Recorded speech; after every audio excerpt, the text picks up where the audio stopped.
নমস্কার বন্ধু, আমি সুমন বিশ্বাস। প্রতিদিন আজও স্বপ্নিল বাংলা ক্লাসের পক্ষ থেকে সকল শিক্ষার্থী বন্ধুকে স্বাগত। দেখো বন্ধু, আজও আমরা কিন্তু প্রবাদ প্রবচন পড়ব।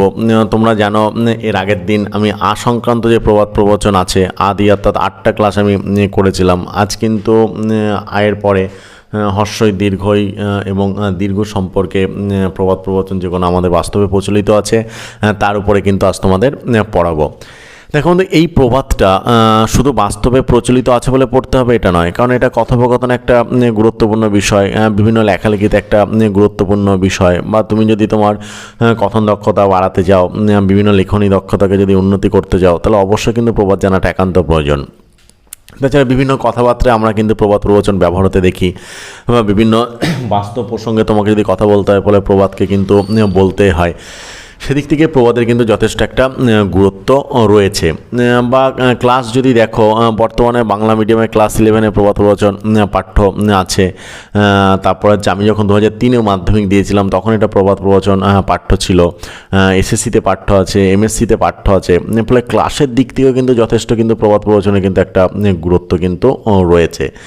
এবং প্রবাদ সত্যি ভালো লাগে একটা জিনিস, কারণ এটা বাস্তব জীবন থেকেই উঠে আসা এবং বাস্তব জীবনের অভিজ্ঞতা সমৃদ্ধ। ফলে এটা জানলে পরে আমাদের অনেক বাস্তব সম্পর্কে কিন্তু জ্ঞান জন্মে যায়। এবং সেই কারণে দেখবে বন্ধু, আমি চেষ্টা করেছি যে গুরুত্বপূর্ণ যে প্রবাদগুলো সেটা শুধু না বলে বাস্তবে প্রচলিত যত প্রবাদ আমার জানা আছে আমি চেষ্টা করি তার প্রত্যেকটা প্রবাদের উৎপত্তি কীভাবে হয়েছে, তার ব্যাখ্যাটা কীরকম হতে পারে, তার ইংরেজি সিমিলার প্রবাদ কী হয় বা সংস্কৃত কী হতে পারে, প্রত্যেকটাকে বলা। কেননা হচ্ছে ধরো যে প্রবাদটা আমার ভালো লাগে সেটা তোমার ভালো না লাগতে পারে, বা যেটা আমার প্রসঙ্গে আমি ইউজ করতে পারছি সেটা তুমি তোমার প্রসঙ্গে নাও করতে পারো। ফলে বিভিন্ন প্রবাদ কিন্তু জানা একান্ত প্রয়োজন, তাহলে সেটা কিন্তু তোমাদের পক্ষে সুবিধা হবে বুঝতে বা জানতে। ফলে তোমরা তোমাদের মতন কিন্তু তাকে ব্যবহার করতে পারবে। সেই জন্য বন্ধু আমি আপ্রাণ চেষ্টা করেছি যে প্রত্যেকটা প্রবাদ ধরে ধরে যদি তার উৎপত্তির কারণ ব্যাখ্যা করা যায় তাহলে সেটা কিন্তু তোমাদের পক্ষে অনেকটা সুবিধা হতে পারে। সেদিক থেকে আজ প্রথমেই আমি হর্ষই সংক্রান্ত প্রবাদে চলে যাব, তারপর এক এক করে পরপর কিন্তু আমরা ব্যাখ্যার দিকে এগোবো।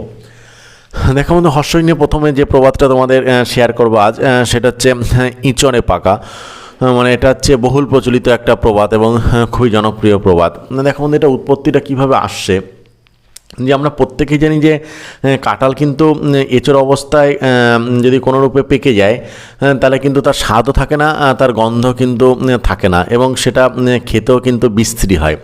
ঠিক তেমন যদি কোনো বাচ্চা বয়সে কোনো ছেলে বা মেয়ে বিজ্ঞ সাজে বা বিজ্ঞের মতন কথা বলে বা ভান দেখায় তখন তাকে বলা হচ্ছে এঁচড়ে পাকা। এইসব ছেলে মেয়ের দ্বারা কোনো রকম কিন্তু কাজ করা সম্ভব হয় না। বোঝা গেল বন্ধু এঁচড়ে পাকা প্রবাদটার উৎপত্তি বা কারণ কীভাবে এসেছে।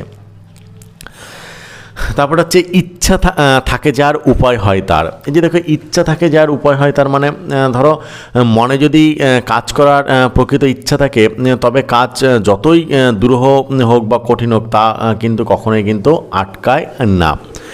ধরো একজন আমাকে যখন বলছিল যে গতকাল যে আমার এই সমস্যা হতে পারে, ওটা সমস্যা হতে পারে, এই বাধা হতে পারে, ওই বাধা বিঘ্ন আসতে পারে, ঠিক আছে আমি চেষ্টা করলে হয়তো পারবো না, আমি তো আপ্রাণ চেষ্টা করছি কিন্তু বিভিন্ন চাপে হচ্ছে না।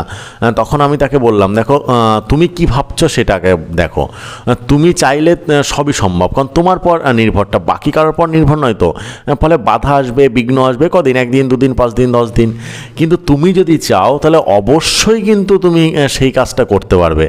কেননা যে প্রবাদ তো আছে, ইচ্ছা থাকে যার উপায় হয় তার। অর্থাৎ তোমার যদি মনের ইচ্ছা থাকে যে আমি এখানে আসব, এখানে যাব, আমি এটা করব, তাহলে কিন্তু তার উপায় কিন্তু একটা হবেই, কোনো না কোনোভাবে সেই রাস্তা কিন্তু তৈরি হবেই। দেখুন এর সিমিলারভাবে ইংরেজিতে যে প্রবাদটা ব্যবহৃত হয় যে where there is a will there is a way, অর্থাৎ বাংলার এর সিমিলার প্রবাদ হিসেবে ইংরেজিতে এই প্রবাদটা ব্যবহৃত হতে পারে। পরবর্তী প্রবাদটা হচ্ছে ইচ্ছা তার বোঝা বোধ হয় না। এই যে ইচ্ছার ভার বোঝা বোধ হয় না মানে হচ্ছে যে কাজ করার ইচ্ছা থাকে সে কাজ করতে কোনো কষ্ট বোধ হয় না। অর্থাৎ আমার যদি ইচ্ছা থাকে আমি এটা করব তাহলে কষ্ট হয় না, আর আমাকে যদি অনিচ্ছা সত্ত্বেও এটা করাতে হয় তখন কিন্তু সেটা কষ্ট হয়। ফলে এই জন্য জোর করতে নেই কাউকে কোনো বিষয়ে, স্বইচ্ছায় করাতে হয়। আমি জেনে দেখবো বন্ধু, আমি যত কথা বিভিন্ন জায়গায় বলেছি, দেখবো আমি জোরে বিশ্বাসী নয়, ফোর্সে বিশ্বাসী নয়। যদি ভালোবাসা দিয়ে তাকে করাতে পারি, ভালোবাসা দিয়ে ভোলাতে পারি, সেটাই কিন্তু সবথেকে বড় বিষয় হবে। জোর করে কিছু করা যায় না। পরবর্তীটা হচ্ছে ইট্টি মারলে পাটকেলটি খেতে হয়। খুবই জনপ্রিয় একটা প্রবাদ। এই যে ইট্টি মারলে পাটকেলটি খেতে হয় মানে কি, ধরো তুমি যদি কাউকে তোমার ইট ছুঁড়ে মারো, সে পাটকেল ছুঁড়ে মারে। পাটকেল মানে ইটের থেকে ধরো ছোটো সংস্কার, ছোট এক টুকরো। ফলে বিষয়টা হচ্ছে কারো যদি তুমি ক্ষতি করো অবশ্যই কিন্তু তোমার উল্টো দিকে ক্ষতি হবেই হবে, তার সম্ভাবনা থাকবেই, কিন্তু থাকবে। এটাকে ইংরেজিতে বলা হচ্ছে টিট ফর ট্যাট, মানে যেমন কর্ম তেমন ফল। এভাবেও কিন্তু এই প্রবাদটা কিন্তু ব্যবহৃত হতে পারে। পরবর্তী উল্লেখযোগ্য প্রবাদটা হচ্ছে ইটে নাই ভিটে নাই বাহিরে মর্দানি। বিষয়টা কেমন বলো তো, বর্তমান যুগে খুবই বর্তমান ছেলে মেয়েদের জন্য খুবই প্রাসঙ্গিক একটা প্রবাদ। যে ইটে অর্থাৎ ঘরে ইট বা ভিত নাই এবং ভিটে পর্যন্ত নাই, অথচ বাইরে বড় মানুষই চাল দেখানো, মানে যাকে বলা হচ্ছে ফত নবাবী বলতে পারো। এর সিমিলার বাংলা একটা প্রবাদ আমার মনে পড়ে যাচ্ছে, যে বাহিরে কোচার পত্তন ভিতরে ছুচোর কীর্তন। অর্থাৎ মানে বাইরে দেখে এমনভাবে সাজগোজ করে গেছো যে বিরাট ধনী পরিবারের ছেলে, বিরাট হাইফাই ঘরের ছেলে, কিন্তু বাড়ি গিয়ে দেখা যাবে খেতে পায় না, বাড়ির জানলা নেই, দরজা নেই, থাকার জায়গা নেই, এরকম একটা ব্যাপার। ফলে এই সংক্রান্ত ছেলে মেয়েদের প্রতি এই প্রবাদটা ব্যবহৃত হয়। পরবর্তী আরেকটা জনপ্রিয় প্রবাদ হচ্ছে ইল্লত যায় না ধুলে স্বভাব যায় না মলে। খুবই বাস্তবে ব্যবহৃত একটা প্রবাদ। বিষয়টা কেমন বলো তো, ধরো কোনো জিনিস বা জায়গা যদি অপরিষ্কার হয় তাহলে ধুলে তা কিন্তু পরিষ্কার হয়, কিন্তু হাজার ধোয়া মোছা সত্ত্বেও স্বভাবে দোষ কিন্তু যায় না, মূল্য কিন্তু সেই স্বভাব দোষ কিন্তু কখনো নষ্ট হয় না। যেমন আমরা বলি সিমিলার একটা বাংলা প্রবাদ মনে পড়ে যাচ্ছে, যে কয়লা হাজার ধুলো তার ময়লা যায় না।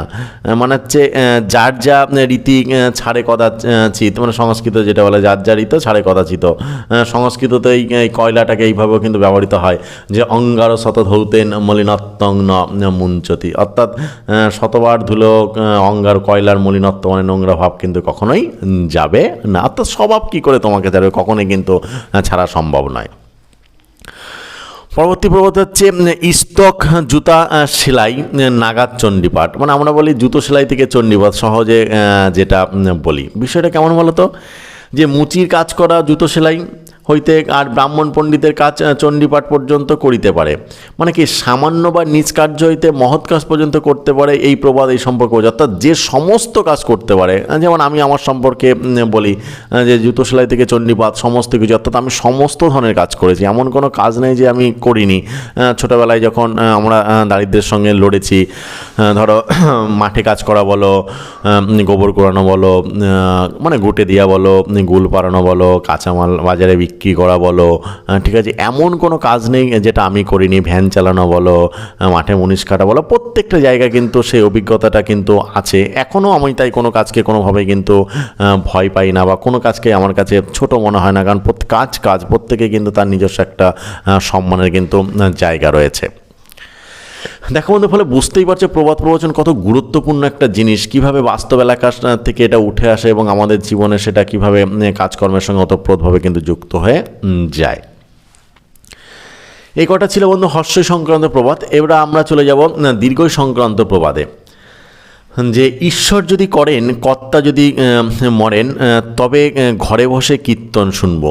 মানে কি বিষয়টা বলো তো, ধরো কোনো মুখরা স্ত্রীলোক অপরের বাড়িতে কীর্তন শুনতে গিয়েছিল, কিন্তু বসার জায়গা নিয়ে সেখানে মানে অন্যান্য স্ত্রীলোকের সঙ্গে তার ঝগড়া বাঁধে। তখন ওই মুখরা স্ত্রীলোক রেগে তাদের শুনিয়ে বলে যে ঈশ্বরের ইচ্ছায় যদি আমাদের মানে ঈশ্বরের ইচ্ছায় যদি আমাদের মানে কী বলবো কর্তা বা স্বামী মারা যান, তা হইলে আমি তখন নিজের ঘরে বসে কীর্তন শুনবো। আসলে কি, ক্ষুদ্র মানে নিজের সামান্য ইচ্ছা পূর্ণ করার জন্য নিজের মহৎ অনিষ্ট সহ্য করবার ইচ্ছা, অর্থাৎ তখন নিজের স্বামীর মৃত্যু মৃত্যুর কামনা করছে, যে তাদের তার বাড়িতে স্বামী মৃত্যুতে কীর্তন দিতে পারে, সেই কীর্তন শুনবো, কার সঙ্গে একটুখানি ঝগড়া লেগেছে সেই জন্যে। ফলে যে নিজের একটুখানি লাভের জন্যে, হ্যাঁ, যে আমি বড় মাপের যে নিজের অনিষ্ট করব, ক্ষতি করব, এরকম ভাবনা চিন্তা কিন্তু আছে। যেমন আমি দেখেছি, যে আমি আমার জীবনে দেখেছি যে নিজের মানে আবেগ তাড়িত হয়ে নিজের সামান্য লাভের জন্যে নিজের কিন্তু অসামান্য ক্ষতি করে, নিজের পায়ে কুড়োল মারার থেকেও বড় কিছু করেছে। তারা ভাবছে আমরা বিরাট কিছু করে ফেললাম, হ্যাঁ, কিন্তু তারা পরে বুঝতে পারবে যে একটুখানি নিজের লাভ করতে গিয়ে নিজের কতটা ক্ষতি করে ফেলেছে, সেটা পরে বুঝবে, এখনও বুঝবে না, সময়ের সঙ্গে সঙ্গে প্রত্যেকেই তার বুঝবে। দেখো বন্ধু, দীর্ঘইতে পরবর্তী প্রবাদ হচ্ছে খুবই জনপ্রিয় প্রবাদ, যে ঈশ্বর যা করেন সবই মঙ্গলের জন্য। প্রত্যেকের মুখে মুখে কিন্তু এটা কিন্তু উচ্চারিত হয়। এই প্রবাদটা উৎপত্তি কী করে, এটা সাধারণত কিন্তু আমরা জানি না। দেখো বন্ধু, প্রবাদটা কীভাবে উঠে এলো, যে একটা গল্পর থেকে উঠে এসেছে, যে কোনো এক সময়ে কোনো এক রাজার একটা আঙুল কাটা হয়ে যায়, মানে কাটা থাকে। তখন কি হয়, রাজা কষ্ট প্রকাশ করে, তখন মন্ত্রী বলে, মহারাজ, ঈশ্বর যা করেন মঙ্গলের জন্যে। এতে রাজা মনে মনে মন্ত্রীর উপর প্রচণ্ড রেগে যায়। একদিন তিনি মন্ত্রী মানে সবাইকে নিয়ে ভ্রমণে মৃগ করতে গেল। রাজা অরণ্যে প্রবেশ করে যখন মানে রাজামশাই সমস্ত মন্ত্রীদের নিয়ে অরণ্যে প্রবেশ করলো, ঠিক সেই সময় তাদের সৈন্যটৈন্যকে রেখে মন্ত্রীর সহিত সে কিন্তু আরও অরণ্যের ভিতর, মানে গভীর অরণ্যে ঢুকে গেল, এবং একটি ছোট্ট মানে সে কূপ, মানে পুকুরের মতন দেখতে পেয়ে মন্ত্রীকে ঠেলে তাতে কিন্তু ফেলে দিলেন। মন্ত্রী বলল, এ কি মহারাজ, এটা কেন? রাজা উপহাস করে তখন আর কি করে তাকে বললেন, ঈশ্বর যা করেন মঙ্গলের জন্য। ঠিক তার কিছুক্ষণ পরে রাজা ঘুরতে ঘুরতে একদল দস্যুর হাতে পড়ে, এবং দস্যুরা তাকে কালীর নিকট বলি দিতে উদ্যত হয়। কিন্তু বলিদানের সময় রাজার আঙুলে ক্ষত দেখে তাকে ছেড়ে দেওয়া হয়। তখন রাজা মন্ত্রীর কথা সারবত্তা তখন বুঝতে পারে, যে মন্ত্রী কেন এটা বলেছিল, এবং তিনি সঙ্গে সঙ্গে মন্ত্রীকে উদ্ধার করে নিয়ে আসেন। ফলে এই যে স্বীয় নিজের দুর্ব্যবহারের জন্য অনুতাপ প্রকাশ করতে তখন লাগে। তখন মন্ত্রী বলেন, মহারাজ, আপনি আমাকে কূপে ফেলিয়ে দিয়া ভালোই করিয়াছেন। কূপের ভিতর মানে থাকায় দস্যুরা আমাকে দেখিতে পায় নাই, আর আপনার সঙ্গে ক্ষত ছিল বলে আপনি উদ্ধার পাইলেন, কিন্তু আমার অক্ষত শরীর দস্যুরা আমাকে নিশ্চয়ই বলি দিত। সুতরাং ঈশ্বর যা করেন মঙ্গলের জন্যে। ফলে দেখো, যে ঈশ্বর আঙুল কাটার জন্য রাজাকে বলি দিল না, রাজা ওনাকে ফেলে দিল বলে কুয়োতে মন্ত্রী রাজার সঙ্গে গেল না, ফলে দস্যুদের হাতে মন্ত্রী ধরাও পড়ল না। ফলে যে ঘটনাই ঘটান না কেন, ঈশ্বর মঙ্গলের জন্য কিন্তু ঘটান। ফলে ঈশ্বরের উদ্দেশ্যে আমরা সকল সময় বুঝতে পারি না বটে, ঈশ্বর কি করতে চান না চান। মোটের উপর বোঝা উচিত যে তার কার্যাবলী জগতের মঙ্গল ইচ্ছা সম্প্রদায়। দেখো, এই যে গতকালই আমাকে একজন বলছিল যে স্যার, আমি আমার বাড়ির থেকে খুবই আমার কাছের লোক, খুবই কাছের লোক, সে বলছিল বলে তাকে পরামর্শটা দিলাম যে আমি আমার বাড়ির থেকে যত ঠাকুর দেবতার ছবি ছিল সব ছিঁড়ে ফেলে দিয়েছি, আমি কোনো দেবতার প্রসাদ খাই না, এদিক সেদিক ব্যাপার। আমি তাকে কিছুই বললাম না, দেখো এটা তোমার নিজস্ব ব্যাপার। শুধু তাকে একটা পরামর্শই দিলাম যে ভুল করছো, এটা চরমতম ভুল। হ্যাঁ, আমার মনে হয় যেন এটা তোমার করা উচিত নয়, কারণ ওনার ইচ্ছারা বিনে জগতের কোনো কার্য কোনোভাবে সম্পূর্ণ হতে পারে না, এবং কোনো কাজের জন্যই উনি দায়ী নয়। আমরা ব্যক্তি মানুষই দায়ী, অথচ ওনার পর আমরা দোষটা চাপাই। আমাদের কর্মই কিন্তু আমাদের ওখানটায় নিয়ে যায়, অথচ ওই মানুষটার উপর দোষ চাপাই। ফলে এই জিনিসটা করো না, আমি বলবো ওনার পর বিশ্বাস রাখো, ওনাকে ভরসা রাখো, অবশ্যই কিন্তু একটা জায়গায় কিন্তু তুমি তখন পৌঁছাতে পারবে। কারণ ঈশ্বর যা করেন অবশ্যই মঙ্গলের জন্য করছেন। আমরা খোলা চোখে দেখতে পাই না বটে, কিন্তু অবশ্যই কিন্তু তার পশ্চাতে তার নিজের কোনো উদ্দেশ্য আছে, সেটা হয়তো সময়ের সঙ্গে সঙ্গে হয়তো প্রকাশ্য হবে। দেখুন তো, দীর্ঘই দিয়ে এই দুটো প্রবাদ ভীষণভাবে প্রচলিত, এই জন্য দীর্ঘই দিয়ে এই দুটো প্রবাদই বললাম। এবার দীর্ঘদার দুটো তিনটে প্রবাদ বলে আজকের ক্লাসটায় কিন্তু শেষের দিকে যাব। তবে পড়ার মাঝে বন্ধু একটা কথা বলে রাখি, যে শিক্ষাকে সকলে দৌড়ে দৌড়ে পৌঁছে দেয় পুণ্যের কাজ। তাই এখনও পর্যন্ত যারা তোমাদের প্রিয় স্বপ্নিল বাংলা চ্যানেলটাকে সাবস্ক্রাইব করনি, তারা সাবস্ক্রাইব করে পাশে থাকা বেল আইকনে প্রেস করে দিও সবার আগে সমস্ত ভিডিওর নোটিফিকেশান পেতে। দেখো বন্ধু, এই যে প্রবাদ আমি পরপর পড়ছি কেন বলো তো, কারণ তোমাদের যখন যেটা দরকার হবে রীতিমতন সেই ভিডিওতে ঢুকে তোমরা সেটা জেনে নিতে পারবে। আমি যদি ইচ্ছা খুশি মতন পড়াই তখন যার যেটা দরকার হবে তোমরা তো বুঝতেই পারবে না কোন ভিডিওতে কোনটা আছে। এই কারণে আমি পরপর বর্ণনসে পরপর পড়াচ্ছি, যার যেটা দরকার সেই বর্ণনসে সেখানে ঢুকে ভিডিওটা পজ করে নিয়ে সুন্দরভাবে তোমরা ব্যাখ্যা করে নিতে পারবে, নোট ডাউন করে নিতে পারবে। তারপরে বন্ধু কোনো জায়গায় কোনো নোটের দরকার হবে, আমি বলেছি তো যে ব্যানারে আমার ফোন নাম্বার দিয়ে আছে, সরাসরি আমাকে ফোন করে নোটের ব্যবস্থা করে নিতে পারো, কোনো অসুবিধাই কিন্তু হবে না। অর্থাৎ তোমাদের সুবিধার্থে, আমার দর্শক বন্ধুর সুবিধার্থে, আমার অনলাইন বন্ধুর সুবিধার্থে, যারা বিগত 1 বছর ধরে আমার সুখে দুঃখে উত্থানে পতনে আমার সাথ দিয়ে আসছে, তাদের সুবিধার জন্য আমার যেটা করা উচিত অবশ্যই বন্ধু আমি সেটা করতে রাজি আছি। দেখো বন্ধু, দীর্ঘ সংক্রান্ত যে প্রবাদটা প্রথমেই তোমাদের শেয়ার করবো সেটা হচ্ছে উনপাজুরে বড়া করে, মানে যাকে বলা হচ্ছে লক্ষ্মী ছাড়া মানে বা শকুন করে এরকম বলা হয়। এই যে উনপাজুরে বড়া করে মানে হচ্ছে দুশ্চরিত্র অন্নহীনকে এই উক্তিটি দ্বারা গালাগালাজ করা হয়, মানে যাদের চরিত্র খারাপ তাদের এই সম্পর্কে বলা হয়। দুশ্চরিত্র অন্নহীনকে এই উক্তির দ্বারা সাধারণত গালি অর্থে এই প্রবাদটা ব্যবহৃত হয়।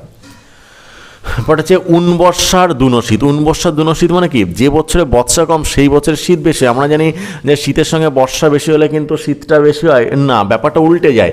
দেখা গেল যে বছরে বর্ষাই হলো না, বৃষ্টি হলো না, সেই বছরে দেখা গেলো শীতের প্রকোপটা প্রচুর। এই অর্থে এটা ব্যবহৃত হয়, উনবর্ষায় দুনশীত। পরটা হচ্ছে উন ভাতে দুনবল, ভরা ভাতে রসাতল।